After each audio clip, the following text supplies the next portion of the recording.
Good morning, students. Today we will continue our chapter Electoral Politics with subtopics Voter List and Nomination of Candidates.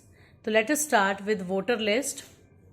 Students, voter list, or you can say that electoral roll, means the list of the person eligible to vote, or you can say that eligible to cast their vote.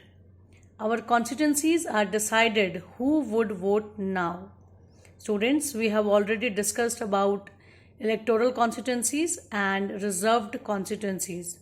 Okay, this cast of voting based on the principle of universal adult franchise, which you have already studied in 6th, 7th or 8th class, means person who are 18 years or above can cast their vote without any discrimination of caste, color, creed, sex or birth of place. Students, this principle is based on one person, one vote, one value.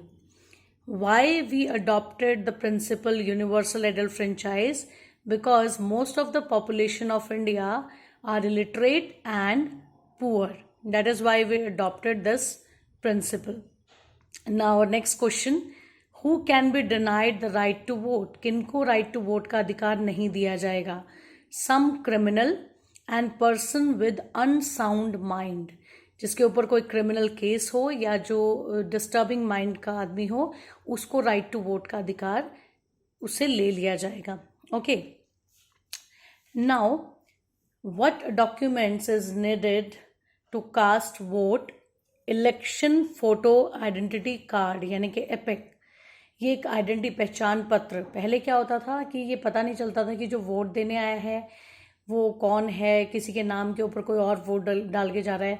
तो इसको देखते हुए हमारी government ने election commission है उसने election photo identity card को introduce किया. एक तरह का पहचान पत्र है स्टूडेंट. जैसे आप 10th के एग्जाम में अपीयर होते हो और वहाँ पे आपके पास एक आईडी कार्ड होता है जिससे टीचर आपके फेस को और आईडी कार्ड को मैच करता है कि आप ही वो बच्चे हो जो बोर्ड में बैठे हो. इस कंफ्यूजन को दूर करने के लिए वो आईडी कार्ड दिया जाता है. इसी तरह वोटिंग में भी इलेक्शन फोटो आइडेंटिटी कार्ड होता है, epic.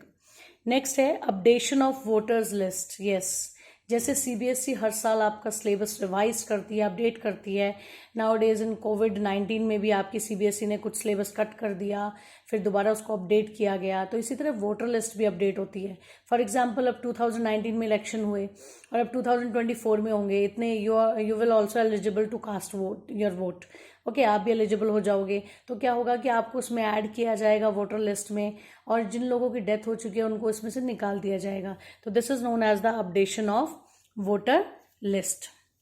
Now come on the next topic, nomination of candidates.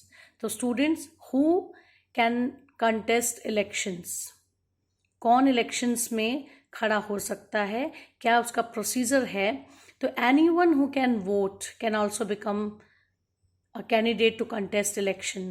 जो वोट दे सकता है वो इलेक्शंस भी लड़ सकता है, but difference is of age का डिफरेंस है.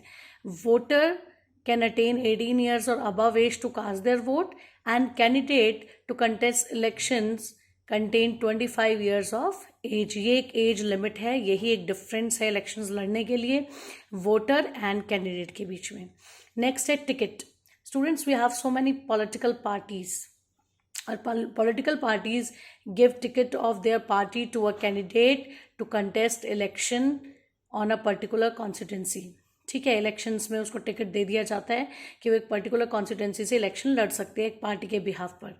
आपने पढ़ा रिजर्व्ड कॉन्स्टिट्यूंसी. रिजर्व्ड कॉन्स्टिट्यूंसीज में क्या होता है कि उसी कैटेगरी जिसके लिए वो रिजर्व्ड कॉन्स्टिट्यूंसी है, उसी कैटेगरी का पर्सन उस कॉन्स्टिट्यूंसी से इलेक्शन लड़ सकता है. सिर्फ डिफरेंस इतना है.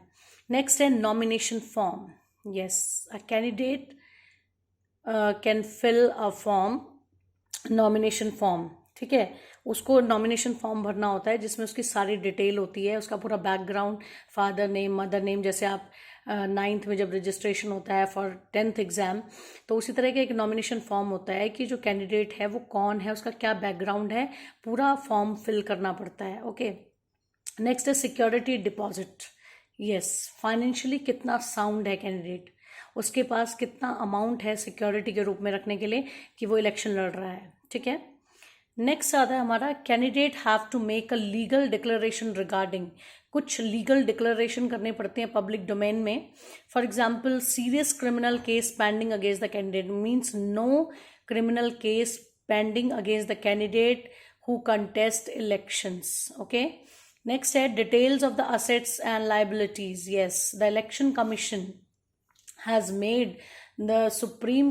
told the Supreme Court regarding the details of the income of the candidate. It is mandatory for the candidate to give information regarding their assets and liabilities along with his spouse और is dependent family members, ठीक है। क्यों ऐसा बताना पड़ता है, ऐसी detail क्यों देनी पड़ती है? To bring transparency in the election procedure, ताकि सबको पब्लिक डोमेन में लोगों को एक क्लियर हो कि इसके पास कितनी प्रॉपर्टी है, कितने लाइबिलिटीज़ हैं, ये सब। नेक्स्ट आता है आपका educational qualification of the candidate. Education qualification कितनी है, but it is not compulsory that the candidate have some educational qualification. Why don't we have any education qualification for candidate? आप देखते हो कि किसी भी एग्ज़ाम को देने के लिए हमारी एजुकेशन क्वालिफिकेशंस होनी चाहिए, चाहे 10th हो, 12th हो, ग्रेजुएशन हो, ये मांगी जाती है किसी एग्ज़ाम को देने के लिए। लेकिन इलेक्शन एक ऐसा प्रोसीजर है जहाँ पे एजुकेशन क्वालिफिकेशन की कोई ज़रूरत नहीं है। Why? Because most of the population are illiterate and poor. तो हम कहते हैं कि we have political rights, we have the right to vote. अगर हम उस ग्रुप को वहाँ से निकाल देंगे, कोई कंडीशन रख देंगे एजुकेशनल कि भाई ग्रेजुएशन होनी चाहिए, 10th होनी चाहिए, 12th होनी चाहिए, तो वो जो ग्रुप है वो कैसे पॉलिटिकल राइट्स को एंजॉय करेगा? How they cast their vote, कैसे वो वोट देंगे? तो इसीलिए एजुकेशन क्वालिफिकेशन नहीं रखी गई है, क्योंकि उसके लिए एजुकेशन क्वालिफिकेशन की नीड नहीं है, स्किल्स की, लीडरशिप की, कि हाउ द कैंडिडेट परफॉर्म्ड और टू लीड द कंट्री, ये स्किल्स की जरूरत है। That is why we don't have any education qualification to contest the election. Students, I hope you have understood the topics, voters list and nomination of candidates. After listening this video, you will read the topic with the help of your book. Thank you, student. Have a nice day.